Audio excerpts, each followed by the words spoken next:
asire kubanga emmeeme yange yeeyuna ggwe. Weewaawo mu kisiikirize eky'ebiwaawaatiro byo mwe nneeyunanga okutuusa ebyonoono ebyo lwe biriggwaawo. Ndikoowoola Katonda ali waggulu ennyo, Katonda ankolera byonna. Alituma ng'ayima mu ggulu n'andokola, oyo ayagala okummira bw'anvuma. Katonda alituma okusaasira kwe n'amazima ge. Emmeeme yange eri mu mpologoma, ngalamiddemu abo abaaka n'omuliro, be baana b'abantu. Amannyo gaabwe ge mafumu n'obusaale, n'olulimi lwabwe kye kitala eky'obwogi.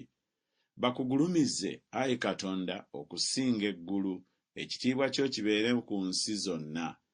Bateekeddeteekedde akatimba ebigere byange, emmeeme yange ekutamye. Bansimidde obunnya mu kkubo lyange, babuguddemu wakati bo bennyini. Omutima gwange gunywedde, Ayi Katonda, omutima gwange gunywedde. Ndiyimba, weewaawo ndiyimba eby'okutendereza. Zuukuka, ggwe ekitiibwa kyange, zuukuka entongooli n'ennanga. Nze nzekka naazuukuka enkya mu matulutulu. Ndikwebaliza ggwe, Ayi Mukama mu bantu. Ndiyimba eby'okukutendereza ggwe mu mawanga. Kubanga ekisa kyo kingi kituuka mu ggulu, n'amazima go gatuuka mu bbanga. Bakugulumize, Ayi Katonda, okusinga eggulu, ekitiibwa kyo kibeere ku nsi zonna.